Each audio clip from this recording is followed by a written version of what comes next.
तो देखिए, सबसे पहले जो है सो हम लोग 1 नंबर क्वेश्चन से स्टार्ट करेंगे। देखते हैं 1 नंबर क्वेश्चन क्या कहता है। देखिए, पहला कहता है कि पाठ के साथ-साथ जो है सो ठीक है।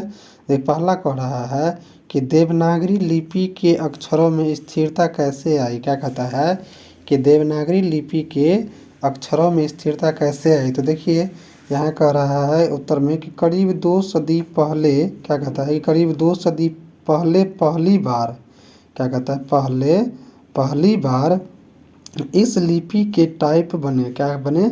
इस लिपि के टाइप बने और इनमें पुस्तक छपने लगी, इसलिए इसके अक्षरों में स्थिरता आ गई। सही बात है। इसके अक्षरों में जो स्थिरता आई इसलिए आई क्योंकि जो है सो इसका धीरे धीरे जो है सो लोगों के बीच आने लगा अक्षर, लोग इससे परिचित होने लगे और परिचित जैसे जैसे धीरे धीरे हुए इन अक्षरों से, वैसे वैसे इस अक्षरों को जो है सो लोगों के बीच आने के कारण इसमें स्थिरता आ गई। ठीक है, यही चीज़ यहाँ कह रहा है। ठीक है, तो देखिए इससे आगे हम लोग 2 नंबर क्वेश्चन देखते हैं। देखिए 2 नंबर क्वेश्चन कहता है कि जैसे देवनागरी लिपि में कौन कौन सी भाषाएं लिखी जाती है। तो देखिए पहला कहता है कि देवनागरी लिपि में, इनका आंसर कर रहा है कि देवनागरी लिपि में नेपाल की नेपाली, खसकुरा व नेवारी भाषाएं, मराठी भाषा की लिपि तथा संस्कृत एवं हिंदी की लिपि देवनागरी है। ये सारे जो है सो क्या है, देवनागरी लिपि। जैसे अपने लोग क्या करते हैं कि हिंदी में एग्ज़ाम देने जब जाते हैं तो वहाँ लिखते हैं कि हिंदी में अगर लिखना है तो क्या लिखते हैं कि देवनागरी लिपि में क्या लिखते हैं, देवनागरी। वहाँ चूज करना होता है रोमन, या कहने का मतलब जो है सो देवनागरी या इंग्लिश। तो हम लोग क्या चूज करते हैं कि देवनागरी जो है सो चूज करते हैं। तो यही चीज़ यहाँ कह रहा है कि देवनागरी लिपि में नेपाल की नेपाली, खसकुरा व नेवारी भाषाएं, मराठी में भाषा की लिपि तथा संस्कृत एवं हिंदी लिपि, ये सारी जो है सो क्या है, देवनागरी लिपि है। ठीक है, इस तरीके से देखिए हम लोग तीसरा क्वेश्चन देखते हैं। तीसरा क्वेश्चन कहता है कि यहाँ तीसरा क्वेश्चन कह रहा है कि लेखक ने किन भारतीय लिपियों से देवनागरी का संबंध बताया है। क्या कहता है कि लेखक ने किन भारतीय लिपियों से देवनागरी लिपि का संबंध बताया। तो देखिए उत्तर में कह रहा है कि लेखक ने गुजराती और बांग्ला लिपि से देवनागरी का संबंध बताया है। किससे बताया है? तो बांग्ला लिपि से, और देवनागरी लिपि का जो है संबंध बताया है। किससे? तो गुजराती और बांग्ला लिपि से देवनागरी लिपि का संबंध बताया है। तो इस तरीके से जो है सो हम कह सकते हैं कि देवनागरी भारतीय लिपियों में से देवनागरी लिपि का संबंध बताया गया है। ठीक है, देखिए इससे आगे 4 नंबर क्वेश्चन कहता है कि 4 नंबर क्वेश्चन हम लोग देखते हैं। कह रहा है कि नंदी, क्या कर रहा है कि नंदी नागरी किसे कहते हैं। क्या कहता है कि नंदी नागरी किसे कहते हैं। ठीक है, क्या कर रहा है इसमें कि नंदी नागरी किसे कहते हैं, किस प्रसंग में, क्या कहता है कि किस प्रसंग में लेखक ने उसका उल्लेख किया है। किसका? तो नंदी नागरी किसे कहते हैं, और कहता है कि किस प्रसंग में लेखक ने उसका उल्लेख किया है। तो नंदी नागरी का देखिए कहता है यहाँ कि आंसर में कि विद्वानों का यह भी मत है कि वाकाटकों और राष्ट्रकूटों के समय, क्या कहता है कि वाकाटकों और राष्ट्रकूटों के समय महाराष्ट्र के प्रसिद्ध नंदी नागरी आधुनिक नादेर की लिपि की होने के कारण, क्या कहता है, नादेर की लिपि होने के कारण इसका नाम नंदी नागरी पड़ी। सही बात है कि महाराष्ट्र के जो शासक थे, राष्ट्रकूट शासक थे महाराष्ट्र के, उसके समय में जो है सो आधुनिक नादेर लिपि की होने के कारण इसका नाम क्या पड़ा, तो नंदी नागरी पड़ा। ठीक है, देखिए इससे आगे कहता है कि दक्षिण भारत में पोथियाँ लिखने के लिए नागरी लिपि का व्यवहार होता था। सही बात है। कहता दरअसल दक्षिण भारत की यह नागरी लिपि नंदी नागरी कहलाती थी। क्या कहता है कि जो दक्षिण भारत की जो नागरी लिपि थी वो क्या कहलाती थी, तो नंदी नागरी कहलाती थी। इसको आप लोग ध्यान रखिएगा। इससे अगला कहता है कि कोंकण के शिलाहार मान्य खेट के राष्ट्रकूट देवनागरी के यादव तथा विजयनगर के शासकों के लेख नंदी नागरी लिपि में हैं। क्या है? नंदी नागरी लिपि में है। सही बात है। इन सारे लोगों का जो लेख है वो किस भाषा में है, तो नंदी नागरी लिपि में है। ठीक है, नंदी नागरी या देवनागरी एक ही चीज़ है। तो कहता है पहले पहल विजयनगर के राजाओं के लेखों की लिपि को ही नंदी नागरी नाम दिया गया था। ये जो देवनागरी लिपि थी, नागरी लिपि, उन्हीं नागरी लिपि को भी जो है सो नंदी नागरी नाम दिया गया था। ठीक है, तो इस तरीके से हम लोग देखते हैं। इससे अगला 5 नंबर क्वेश्चन क्या कहता है, देखिए 5 नंबर क्वेश्चन कहता है कि नागरी लिपि में आरंभिक लेख कहाँ प्राप्त हुए हैं, इनके विवरण दे। क्या कहता है कि नागरी लिपि में आरंभिक लेख कहाँ प्राप्त हुए हैं, उनके विवरण दे। तो देखिए उत्तर में कह रहा है कि नागरी लिपि के आरंभिक लेख हमें दक्षिण भारत से ही मिले हैं। सही बात है, जो आरंभिक लेख है हमें कहाँ से मिला है, तो दक्षिण भारत से ही मिला है। कहता है राज राजा व राजेंद्र जैसे प्रतापी चोल राजाओं के सिक्कों पर नागरी अक्षर देखने को मिलते हैं। क्या मिलते हैं, तो नागरी लिपि के जो अक्षर हैं वो देखने को मिलते हैं। कहता दक्षिण भारत में नागरी लिपि के लेख 8वीं सदी से मिलने लग जाते हैं। सही बात है, दक्षिण भारत में जो है सो भारत में खासकर नागरी लिपि के जो लेख हैं वो किस सदी से मिलना आरंभ हो जाते हैं, तो 8वीं सदी से मिलने लगते हैं। कहता उत्तर भारत में 9वीं सदी से, और उत्तर भारत में क्या होता है 9वीं सदी से जो है सो नागरी लिपि के लेख जो है सो मिलने लगते हैं। देखिए इससे आगे हम लोग देखते हैं 6 नंबर क्वेश्चन क्या कहता है। 6 नंबर क्वेश्चन देखिए कहता है कि ब्राह्मणी और सिद्धम लिपि की तुलना में नागरी लिपि की मुख्य पहचान क्या है। क्या कहता है कि ब्राह्मणी और सिद्धम लिपि की तुलना में नागरी लिपि की मुख्य पहचान क्या है। तो देखिए कह रहा है कि उत्तर में कि मुक्त काल में, सॉरी यहाँ मिस हो गया है, गुप्त काल में होगा। ठीक है, यहाँ पे क्या हो जाएगा, गुप्त काल में हो जाएगा। आप लोग यहाँ सुधार कर लीजिएगा, टाइपिंग में ये मिस्टेक हो गया है। ठीक है ना, यहाँ पे गुप्त काल की क्या कहता है कि गुप्त काल की ब्राह्मणी लिपि तथा बाद की सिद्धम लिपि के अक्षरों के सिरों पर छोटी आरी लकीरें या छोटे ठोस तिकोन है। क्या है, ठोस तिकोन है। हमने आप लोगों को जो बताया था कि जो है सो छोटी आरी लकीरें, ये वाले जो था, ये वाले छोटी आरी लकीरें जो थी, ये वाले, ये और क्या कहते हैं कि जो है सो छोटी ठोस लकीरें, ये जो छोटी ठोस लकीरें थी, ये वाले क्या होते हैं जैसे मिलते हैं, और तिकोन मिलते हैं। कितना, और एक जगह क्या मिलते हैं, तो तिकोन। इस तरीके से जैसे तिकोन मिलते हैं। हमने आप लोगों को बताया भी था, इस तरीके से तिकोन टाइप से मिलता है। ठीक है, यही चीज़ यहाँ कह रहा है। कहता लेकिन, क्या कहता है, लेकिन नागरी लिपि का मुख्य पहचान यह है कि इसके अक्षरों के सिरों पर पूरी लकीरें बन जाता है। क्या कहता है कि नागरी लिपि की मुख्य पहचान यह है कि इसके अक्षरों के सिरों पर पूरी लकीरें बन जाती है। जैसे मान लो हम लोग आप लोगों को उदाहरण देके बताया था कि श्याम है, तो क्या होता है कि जैसे श्याम पे इस पे पूरा लकीर पड़ जाता है, ये जो लकीरें होती है पूरी लकीरें होती है। यही चीज़ यहाँ कहता है। कहता और ये सिरा रेखीय उतनी लंबी रहती है जितना कि अक्षरों की, क्या कहता है कि सिरा रेखीय उतनी ही लंबी रहती है जितना कि उनकी अक्षरों की चौड़ाई होती है।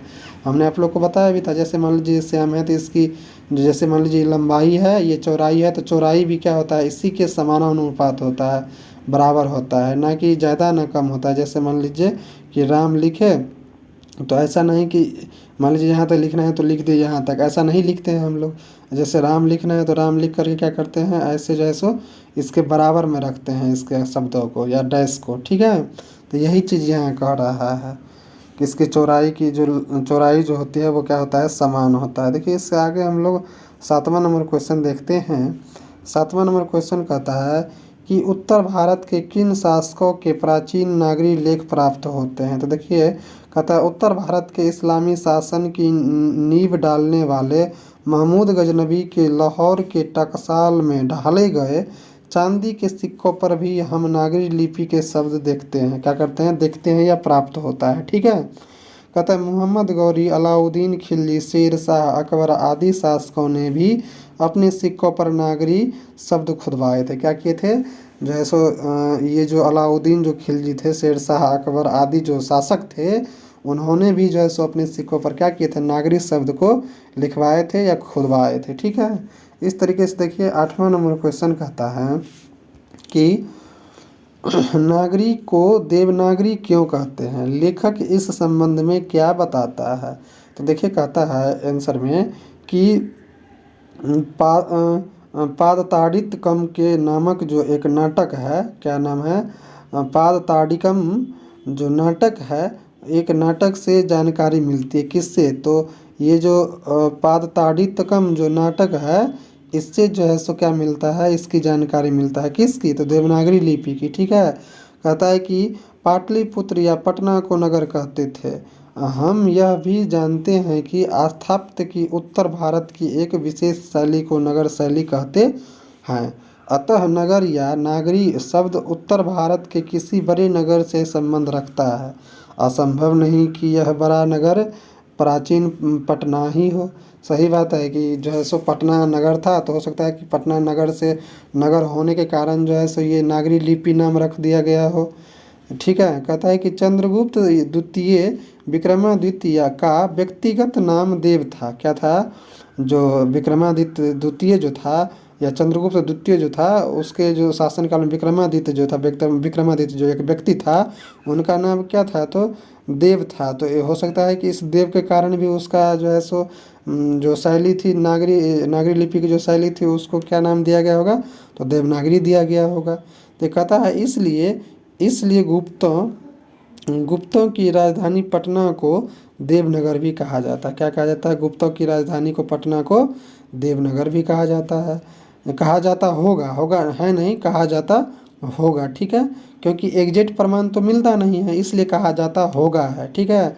कहता है देवनगर की लिपि होने से उत्तर भारत की प्रमुख लिपि को बाद में देवनागरी नाम दिया गया। सही बात है कि जो है सो ये जो देवनागरी जो लिपि थी, वो उत्तर भारत की प्रमुख लिपि को बाद में जो है सो देवनागरी का नाम जो है सो दिया गया है। ठीक है। इससे आगे देखिए हम लोग 9 नंबर क्वेश्चन देखते हैं। 9 नंबर क्वेश्चन कहता है कि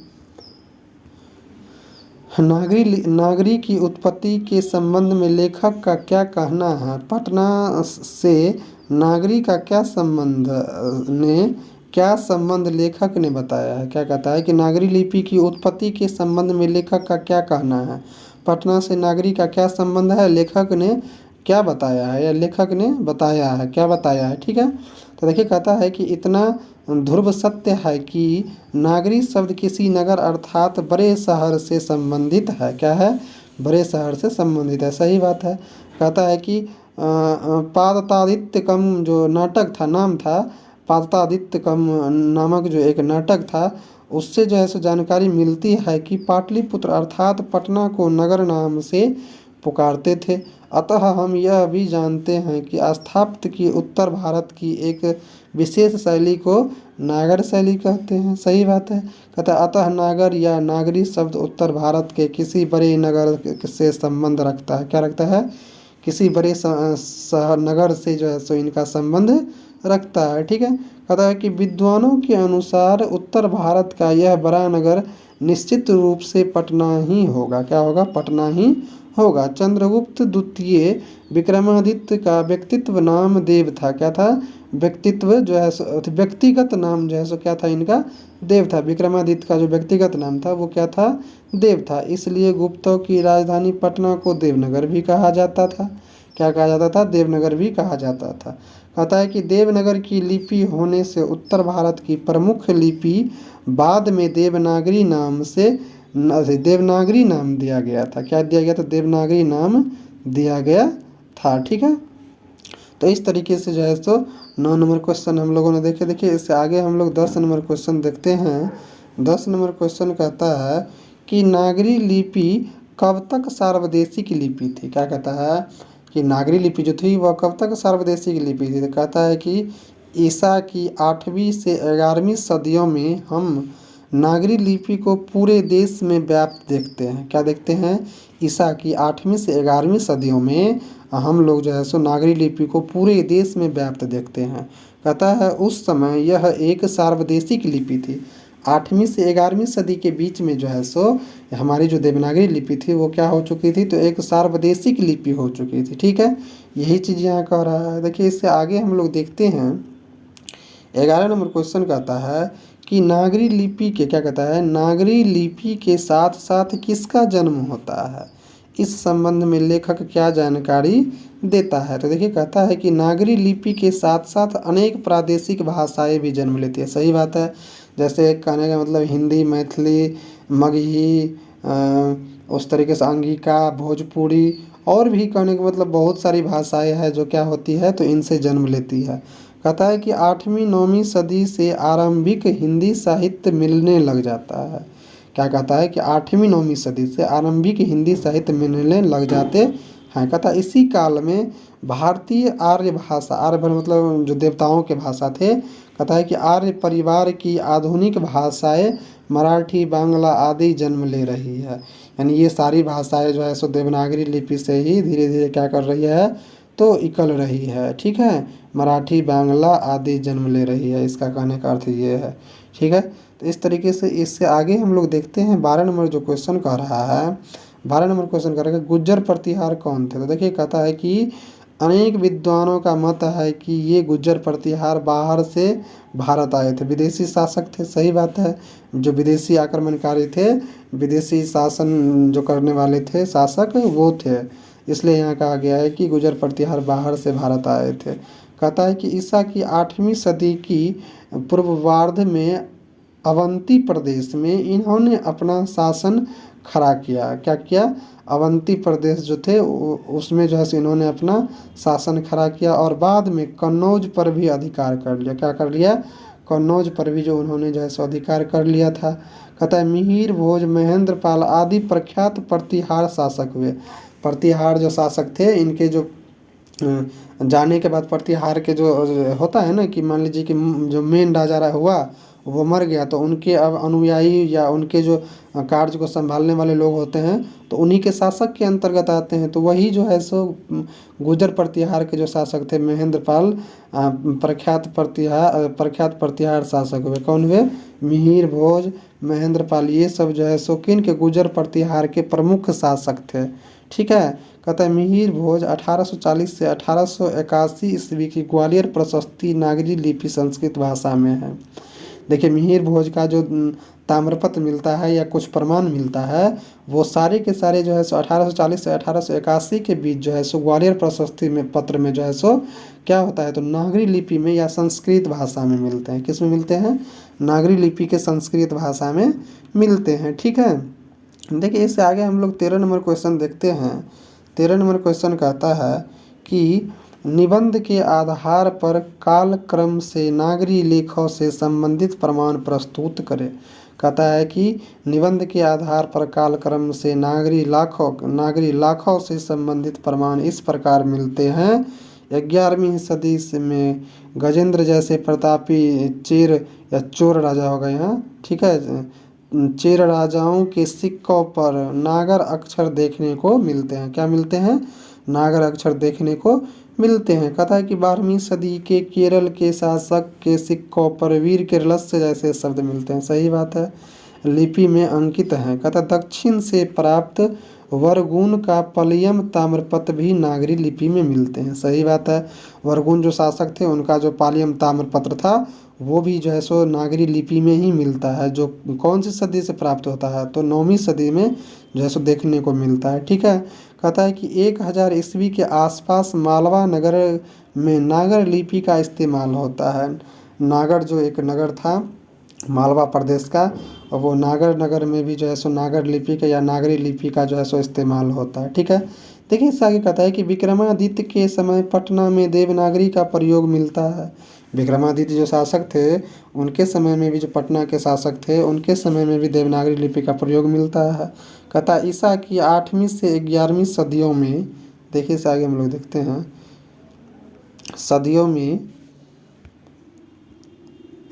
सदियों में नागरी लिपि पूरे भारत में व्याप्त थी। क्या थी, नागरी लिपि पूरे भारत में व्याप्त थी। कहता है कि 8वीं सदी में दोहा कोश की तिब्बत से जो हस्तलिपि मिली है वह नागरी लिपि में है। किस में है, नागरी लिपि में। कहता है 554 ईस्वी में राष्ट्रकूट राजा दंती दुर्ग का दान पत्र नागरी लिपि में प्राप्त हुआ है। किस लिपि में प्राप्त हुआ है तो नागरी लिपि में जो 554 कहने का मतलब जो ईस्वी था, उसमें जो राष्ट्रकूट के शासक जो राजा जो दंती दुर्ग थे, उनके दान पत्र में जो है सो दान पत्र में लिखा गया जो है सो कौन भाषा मिलता है, तो देवनागरी भाषा मिलता है। ठीक है। कहता है कि 850 ईस्वी में जैन गणितज्ञ महावीराज की गणित सार संग्रह की रचना मिलती है, जो नागरी लिपि में, किसमें है, नागरी लिपि में है। ठीक है। किसके, देखिए जैन जो गणितज्ञ थे महावीराचार्य जो थे, उनके जो है सो गणित सार संग्रह की जो रचना मिलती है, उसमें भी नागरी लिपि का क्या है, तो वर्णन है। ठीक है। अब हम लोग देखते हैं भाषा की बात। इससे आगे देखिए, इससे आगे भाषा की बात में 1 नंबर जो क्वेश्चन है, ये कहता है कि निम्नलिखित शब्दों का, क्या कहता है कि निम्नलिखित शब्दों से संज्ञा बनाएं। देखिए निम्नलिखित शब्दों से कैसे संज्ञा बनेगा, देखिए जैसे स्थिर है तो स्थिर का क्या हो जाएगा, स्थिति हो जाएगा।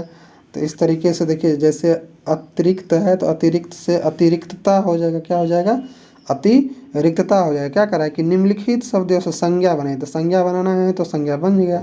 अतिरिक्त से अतिरिक्तता, ये जो है एक संज्ञा का रूप है। स्मरणीय से स्मरण, ये एक संज्ञा का रूप हो गया। ठीक है। देखा तो दक्षिणी से दक्षिण। ठीक है। आसान से आसानी, पराक्रमी से पराक्रम, और युगीन से युग। ठीक है। तो इस तरीके से जो है सो हम लोग संज्ञा क्या कर सकते हैं, तो इसका जो है सो बना सकते हैं। ठीक है। इससे आगे देखिए, अगला कहता है 2 नंबर क्वेश्चन कि निम्नलिखित पदों के समास विग्रह करें। क्या करें, निम्नलिखित पदों के समास विग्रह करें। तो देखिए समास विग्रह कैसे होता है, जैसे यहाँ पे दिया गया है कि तमिल मलयालम, तो देखिए तमिल और क्या कहता है, यहाँ दिया गया है तमिल मलयालम। तो देखिए तमिल और मलयालम द्वंद्व, द्वंद्व मतलब यानी कि जोड़ा गया है। तमिल और मलयालम क्या गया है, 2 शब्दों को जोड़ा गया है, तो इसलिए यहाँ पे द्वंद्व समास हो जाएगा या द्वंद्व हो जाएगा। ठीक है। द्वंद्व। ठीक है। इसलिए राम सीए, देखिए यहाँ पे अगला देखिएगा, कहता है राम सीए, क्या कहता है, राम सीए। तो राम और सीता द्वंद्व, क्या हो जाएगा, द्वंद्व। यानी कि 2 चीज़ों का जब आपस में मेल होता है तो हम लोग क्या कहते हैं, उसे द्वंद्व कहते हैं या द्वंद्व कहते हैं, द्वंद्व समास भी कह सकते हैं। ठीक है। इससे आगे देखिए, कहता है विद्या अनुराग, मतलब विद्या को अनुराग करने वाला, अनुसरण करने वाला, तो यह क्या हो जाएगा, तत्पुरुष समास हो जाएगा। ठीक है। देखिए इस तरीके से यहाँ कहता है शिरोरेखा कहता है, तो कहता है सिर पर रेखा, तो ये तत्पुरुष समास हो जाएगा। क्या हो जाएगा, ये तत्पुरुष समास हो जाएगा। इसी तरीके से कहता है हस्तलिपि, तो देखिए कहता है हस्त की लिपि, हाथों के द्वारा लिखी गई लिपि, ये तत्पुरुष समास हो जाएगा। ठीक है। इसी तरीके से देखिए दोहा कोश, कहता है कि दोहा का कोश, तो ये भी एक क्या हो जाएगा, तत्पुरुष समास हो जाएगा। कहते हैं पहले पहल, पहला पहला, पहले पहल मतलब पहला पहला, ये क्या हो जाएगा, अव्ययी भाव समास हो जाएगा। ठीक है। तो इस तरीके से आप लोग समझ गए। इससे आगे देखिए हम लोग देखते हैं 3 नंबर क्वेश्चन कहता है कि निम्नलिखित शब्दों के पर्यायवाची लिखे। क्या करें, निम्नलिखित शब्दों के पर्यायवाची लिखे। कहता है मंत, क्या कहता है कि मंत, तो देखिए मंत का क्या हो जाएगा, यहाँ मंत नहीं है, मत है, मिस्टेक हो गया है लिखने में। तो इसका हो जाएगा कि निम्नलिखित पर्यायवाची करेंगे तो कथन और वचन हो जाएगा। क्या हो जाएगा, मत का हो जाएगा कथन और वचन।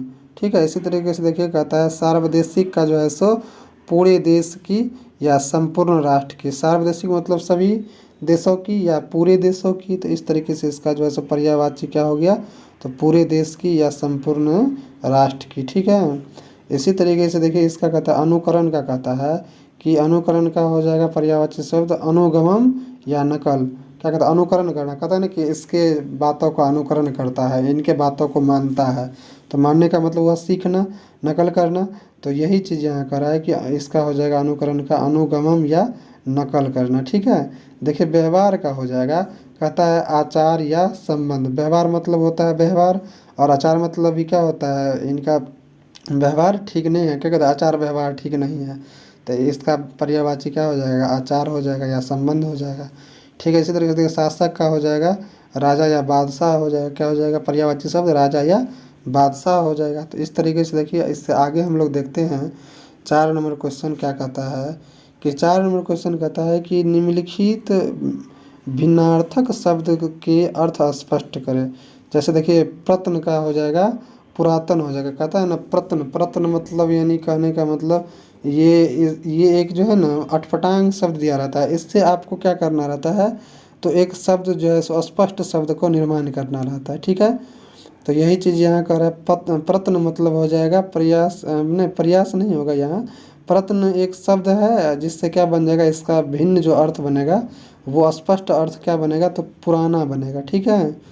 इसी तरीके से प्रयत्न का हो जाएगा प्रयास, प्रयत्न का हो जाएगा क्या हो जाएगा, प्रयास हो जाएगा, ठीक है। इस तरीके से देखिए इसमें दिया गया है, यहाँ पे दिखाया गया है प्रयत्न या पुराना मतलब क्या हो जाएगा, इस प्रयत्न और प्रयास बन जाएगा। इसी तरीके से देखिए ख में कहता है कि लिपि का कहता है कि लिपि मतलब होता है लिखावट, तो लिप्ति मतलब ढका हुआ क्या होगा, लिपि मतलब लिखावट, तो लिप्ति मतलब ढका हुआ। प्रयत्न मतलब पुराना, तो यहाँ आ जाएगा प्रयत्न मतलब प्रयास करना, ठीक है। इस तरीके से आगे देखिए क्या कहता है, आगे कहता है कि अगला देखिएगा कहता है नागरिक, तो क्या कहता है यह एक लिपि है। और नागरिक क्या है, नागरिक मतलब जनता होता है। देखिए पट क्या कहता है, पट मतलब वस्त्र होता है, और पट्ट मतलब तख्ती या पट टीका होता है, लिखने वाला जो होता है बोर्ड वो पट टीका होता है, ठीक है। कोई भी चीज़ सूचना जो लगाता है पट टीका पे, उसी को हम लोग पट टीका बोलते हैं। तो इस तरीके से देखिए इससे आगे, इससे अब ये ख़त्म हो गया। इसमें इतना क्वेश्चन था जितना हम लोगों ने अभी देखा, इन सारों क्वेश्चन को हमने जो है सो करने का प्रयास किया। तो हम लोग जो है सो अब मिलते हैं इससे अगले क्लास में, तब तक के लिए इतना ही रहने दिया जाए। तो आप लोगों को अगर दोस्तों यह क्लास अच्छी लगी हो तो क्लास को लाइक कर दीजिएगा, सब्सक्राइब कर दीजिएगा, शेयर कर दीजिएगा और कमेंट करना नहीं भूलिएगा, ताकि हम इससे अगले क्लास और बेहतर तरीके से लाने का प्रयास करते रहे। तो मिलते हैं इससे अगले क्लास में, अभी तक के लिए इतना ही। जय हिंद, जय भारत।